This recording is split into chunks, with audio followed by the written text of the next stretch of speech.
Good morning, world. It's your girl, Dominique Spinelli. I'm going to show you the fit. It was a last minute decision, right? Because it started to rain before I left the house. I was supposed to be giving senorita. Now I'm just giving business casual, but I love it still. So, ready? Fit. Got a two-piece set on with a little vest, little white tee. But my favorite part are these earrings that I got. $4. $1. Today we have a city board meeting. Well, tonight, and we also have one tomorrow. So maybe I'll be senorita tomorrow in Greenfield. Who knows? But right now, this weekend was Jimmy Jam packed. I did so much. Went to the rodeo. Rodeo was cool. I don't know if I'm like a rodeo girly, and don't take offense to this, Tennesseans. I never felt so bad for a cow or a goat as I did, right? Don't take offense. It's just not for me. And then, I mean, I might be a hypocrite because I felt bad for the cow when they were like tying them up and stuff, but we ate cheeseburgers afterwards, so I got more work to do. Because to make a cheeseburger, you're going to have to wrangle a cow, right? So I get it. It's just not for me. But I was thoroughly impressed with the lasso. I've never seen a lasso be used in real life before. And they lassoed the neck. And I was like, ooh. Then they lassoed the leg. How do you catch that leg? Like, catch a back leg. But then it was like two of them. And they had the cow in the middle. And there's two horses. And they're like, ooh. Anyway, and they were going opposite directions. I was like, oh, Lord, they're going to rip that cow in half. So yeah, it was just a lot. But I liked the bronc riding. I liked the bull riding. I liked barrel racing. And I can really appreciate the craft as a whole. That you gotta be skilled to do what they did. So I liked the experience. I did not win the belt though. Probably because you could see my disdain about them trying to rip that cow in half. I was like, what? Then the goats, when they did it with the goats, what is it, goats tying or whatever, when the girls do it, and the goat is, those goats was giving up. You could tell they was like, because they got to flip them. So, I know I'm everywhere in this conversation, but they flipped the goats. The goats could only go 3 people each, because you could tell by the third person, they're like, come on, here's my legs. But yeah, so that was the rodeo. Then we went after that was the Black Avenue Expo. Loved it. Your girl got her fix and spent a little too much money, but it was fine. It was fine. I got my glasses fixed for the rest of the year. I got my earrings fixed for the rest of the fiscal year. And what else? And I just had fun. It was nice. It was really nice to be outside. It was a beautiful day. I saw very many people that I knew. I saw vendors from last year. So I have rapport. Yes, I won this. It's a top. It was a black top. And I also won 2 huge scents from my favorite oil vendors that only come for this event. So I was like, so y'all got to come back more, okay? Because when I run out of my signature scent, I need a friend. So I took their card. Maybe I'll just buy it online moving forward. But yeah, I had a good time with that. Then that night we did the Team for Success banquet and at Discovery Park of America. It was my first time in Discovery Park of America with the dinosaur bones and everything. I liked it. It was such an elegant event. There were some game changers in the room shakers in the room, and I got to be in the room. I was like, that's great. So yeah, we did that. And I went there with my girlfriend, Brittany. So much fun.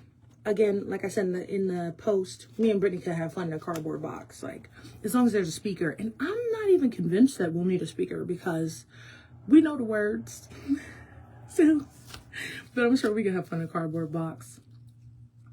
Like I said, today we're going to the Mawnin meeting. I'm sorry that I'm everywhere. I'm probably this is my 3rd cup of coffee. Shout out to Vantage. Shout out to Vantage. This is my 3rd cup and your girl was suited when she woke up this morning. I woke up this morning singing God's praises. So all day I've been singing God's praises. How precious is the flow that makes me white as snow. No other fount I know, nothing but the blood of Jesus. Come on. And I could sing that all day. I'm actually going to post it when I'm done with this. My favorite 2 songs.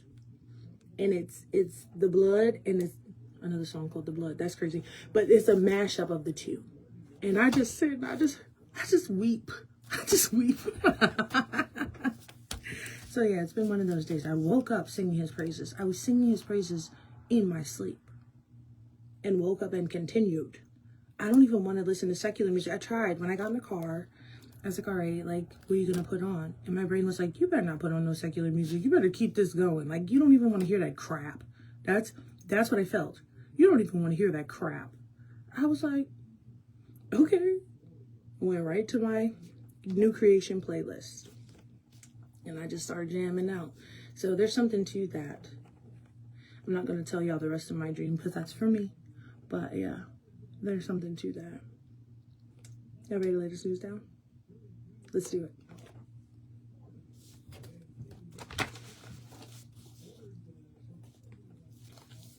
Martin will have a formal city board meeting tonight at 5:15. Included topics for discussion will be the introduction and first reading of an ordinance for fire protection and related services rendered by the City of Martin Fire, Rescue, and EMS. An increase in parking citations as well as court costs, and the city's nepotism policy will also be discussed. The board will review financial recommendations for this year's Soybean Festival, and the meeting will take place at the Martin Police Department on North Lindell Street. Can't wait. I'm excited for that meeting tonight. And I'm excited for the meeting tomorrow. It's budget season, so they talk about money. I like when they talk about money. So, I'm just saying. Next. UT Martin Chancellor Yancey Freeman and university representatives will cross the state this week to promote and celebrate UT Martin's 125th anniversary state tour. UT Martin's 125th anniversary state tour. I hesitated.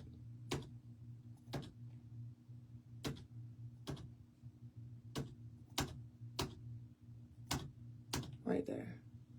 How precious is the flow. Uh-oh. Hold on one second, y'all. My cut was bad. I'll just...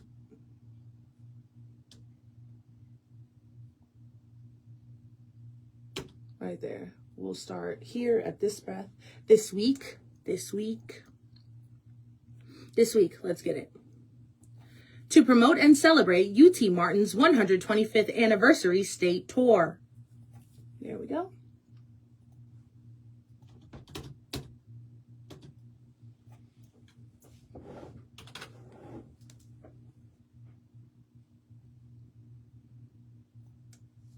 The tour began today in Knoxville and will conclude. Come on now.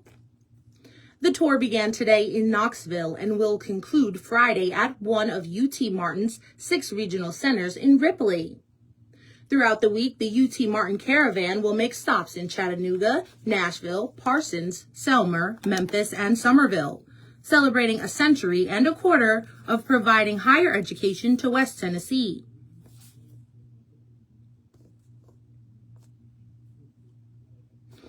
Tonight, the caravan will attend the UT Martin Alumni Mixer in Chattanooga at the Downtown Marriott from 6 to 8. I had to make it current tense. Let's go. More than 2 months after a major winter storm hit the volunteer state, officials announced that Tennessee has received an amendment.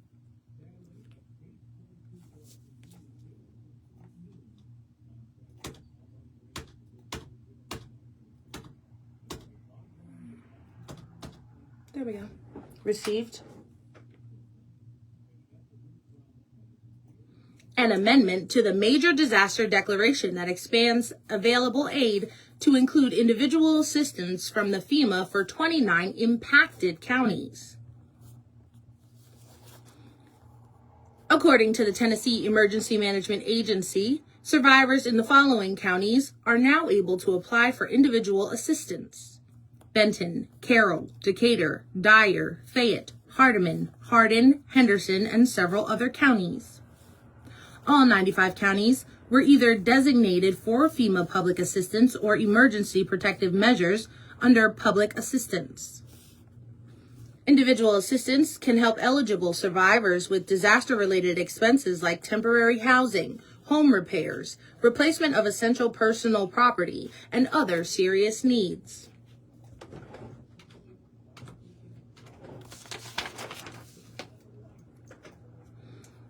A federal jury found a Memphis man guilty for distributing Oh, Lord. I wrote the article. I can read. I didn't eat today. Because I'm looking, I'm like, oh.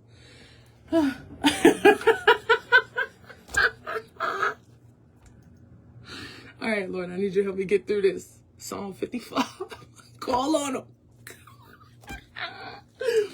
Oh, my goodness. Okay, let's go. I couldn't see. I need to eat.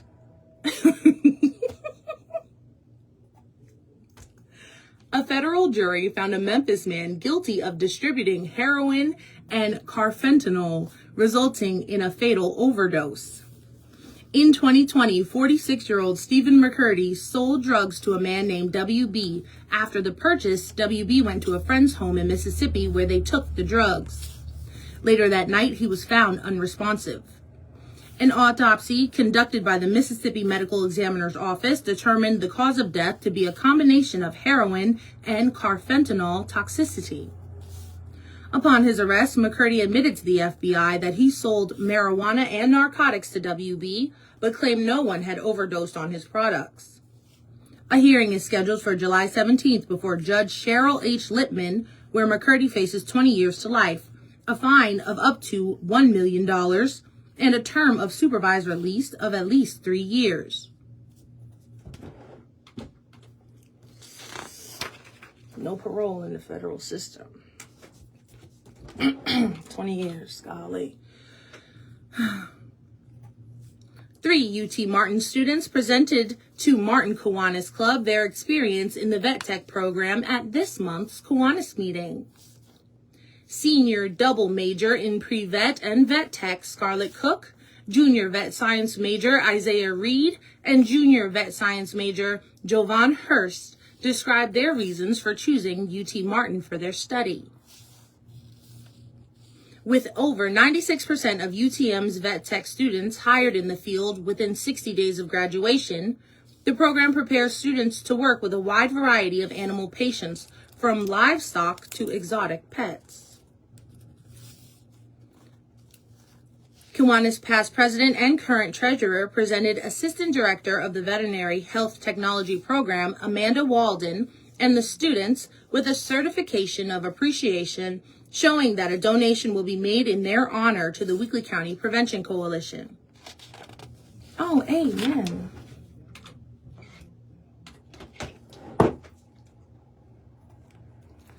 The U.S. Postal Service says it has informed federal budget officials of temporary suspension of its employer contributions to federal employees' retirement system annuities.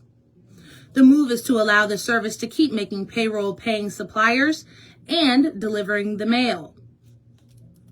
The move is to allow the service to keep making payroll, paying suppliers, and delivering the mail. We just cut that out.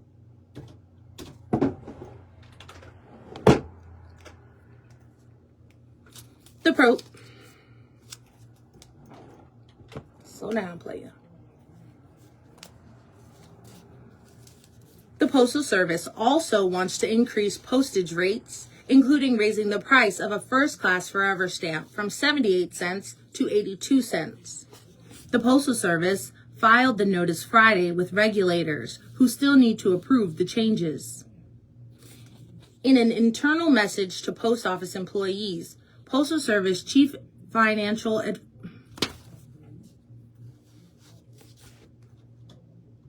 My brain went somewhere else. I started thinking about the dream I had last night. I think I just got something else. Good morning, Miss Tab. I think I just got something else. You know, the thing about a dream is if you don't get up and write it down, you're going to forget the whole thing, right? Now, I get lucky because sometimes throughout the day, little pieces will come to me. Like I had one piece come and I was like, oh, snap. That was totally in my dream last night. So like I've been kind of meditating on that. As I was reading this, I just got another piece and I'm like, okay, what exactly happened? I'm trying to work it out. I got the overall theme, but I think that there's a message in there that I'm trying to get. That's what's going on in my brain. So I'm reading the news, but I'm just somewhere else. And the problem with reading out loud is you got to focus. You got to focus.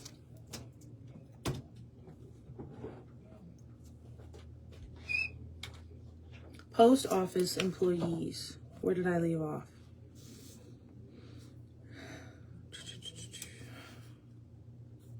Right there. Okay. Sorry about that, y'all.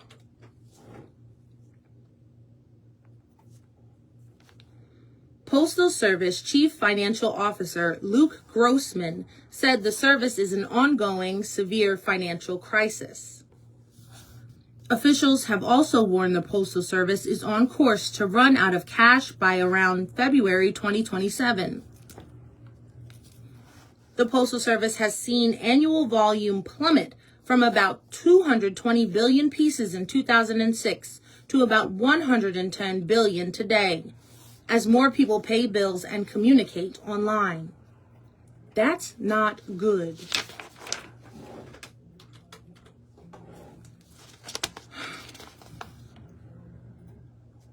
Greenfield will hold this month's city board meeting tomorrow evening. On the agenda for tomorrow is the first reading of the 2026-27 budget and tax rate, a beer permit application from Vishal Patel, and an annexation resolution. The meeting will take place at 5:30 in the Greenfield boardroom at 226 North Front Street near Greenfield's Banking Company. Love my Greenfieldians. I wonder what they call themselves. I know we're Weekly Countyans. So what are they, Greenfielders? Greenfieldians? I'm gonna ask Mayor Cindy McAdams tomorrow. I need to know. What do Greenfielders call themselves? Obion County Director of Schools Tim Watkins recently addressed the Budget Committee about grant projects. During discussion with the board, Director Watkins explained funds for a walking track. Opportunity to put in for a grant to create a walking track around the baseball field in Central, lighted, covered benches around it, water stations, whole thing. And it's it's open to the public, but it's no cost to us. It didn't cost us anything, no match. There was already a kind of a small track there. We were able to widen, resurface, fix it, make it a lot nicer. If you drive by there at night when we don't have a ball game, you'll think the lights are on the baseball field at night. That track lights up and it shuts off at a certain time. So like I said, it's open to the public and urge people to go use it. And when you walk through the gate, there's a QR code we'll ask you to scan so we can keep records and show how much public use you get. Something we could do to give back to the county at no cost to the county. Excuse me. The director also talked about the student-led TVA grant.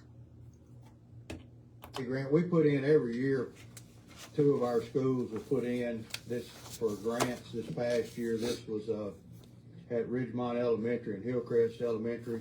And the unique thing about this through TVA, there's no match to them. Is the kids decide how the money gets spent. That's part of the requirements of the grant is they vote how to spend the money. Hillcrest did some upgrades on some playground equipment, and Ridgemont had an outdoor classroom built. So we've been able to do this. I think both South Fulton schools received it a couple years ago, and then I think in Lake Road, I think they're the ones that's getting next year, if I remember correctly, or I put in for next year. Budget Committee members heard about 4 grant opportunities for the school system during the meeting.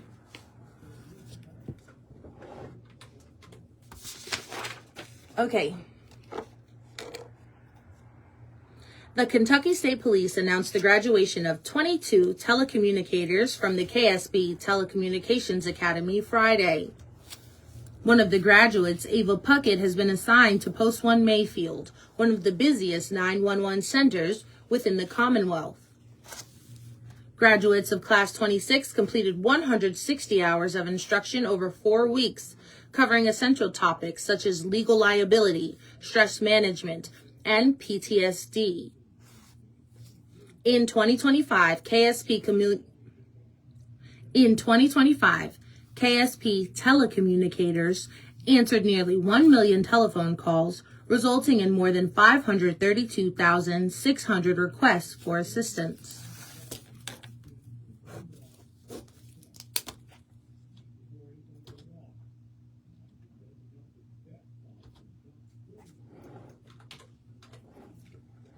Okay. Let's do another one with sound.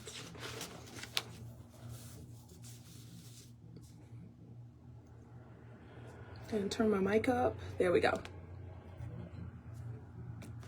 The Obion County Public Library was the recipient of grant funds on Friday. Secretary of State Trey Hargett was in Union City to present a check for $22,500 for the expansion of the Teacher Resource Center. Secretary Hargett told those in attendance about his association with Union City. It's been very special to me for a long time, multiple reasons. Number one, there's my mom. Some of y'all may know my mom was the director of nursing over at the hospital here in Union City. So we've had a great connection. System crashed.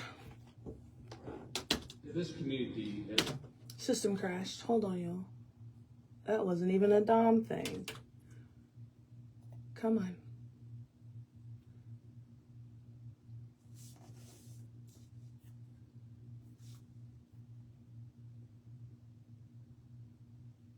All right, let's do that again.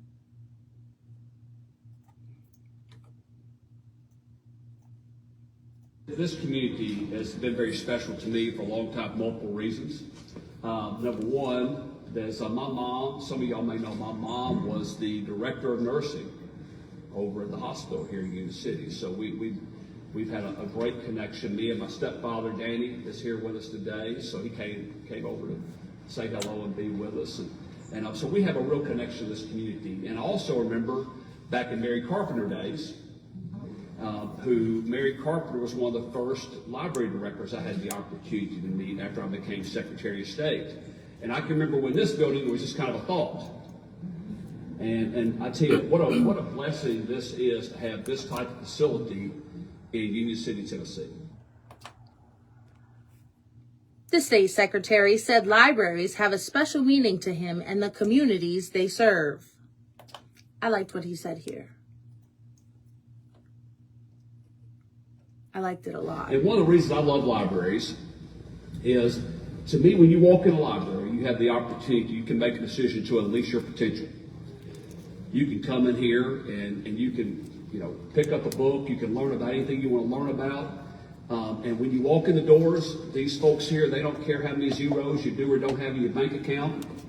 They don't care what street you live on. They're not concerned about who your parents are or aren't.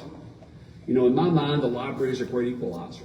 The library is a place really where you can come in and take advantage of so many different things. And I think a lot of us still take for granted that when you come to a library, they have computers and internet here. A lot of people don't have that at home. There's still a lot of people in our society that don't have access to internet, don't have access to a computer. And this is their place, that they get to have that connectivity. He then talked about the grant funds for the Obion County Public Library. Teacher Resource Center here that we're helping expand is critical to bringing the community together and giving people the opportunity to craft, to learn together, to be together. And that, to me, that very much describes what West Tennessee is about, is community and connectivity.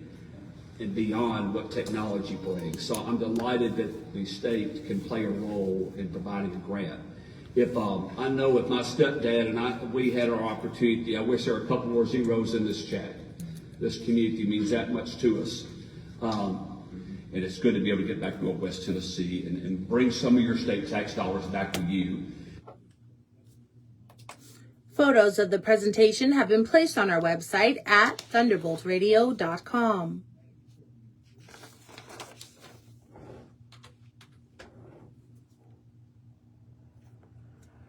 Governor Bill Lee, the Tennessee Department of Safety and Homeland Security Commissioner Jeff Long, as well as the Tennessee Highway Patrol Colonel Matt Perry, welcomed 30 of the newest graduating class of Tennessee State Troopers.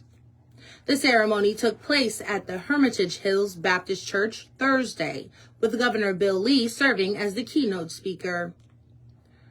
Troopers Class 96 completed 17 weeks of intensive training. The class included 2 troopers with associate's degrees, 10 with bachelor's degrees, and a combined 64 years of prior military service. Addressing Tennessee Highway Patrol Class 96, Colonel Matt Perry emphasized the importance of the profession, closing with a reminder to the class of their call to service, adding, Governor Henry Horton said it best, "Go not as lords, but as servants of the people." Governor Henry Horton said it best, "Go not as lords, but as servants of the people."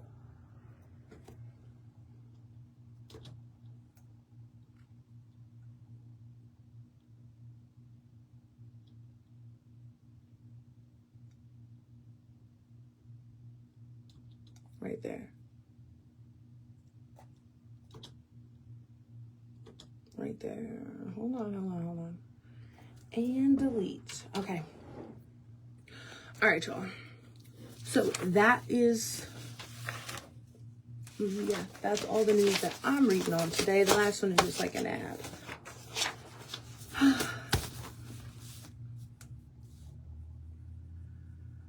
Okay, y'all. So that's everything. I hope you have a great day. I'm going to have a protein shake because clearly I can't see well. So I hope you have a great day. I wish you all the best. And pay attention to your dreams. He's trying to tell you something. Yeah. Don't push him to the wayside. Have a nice day.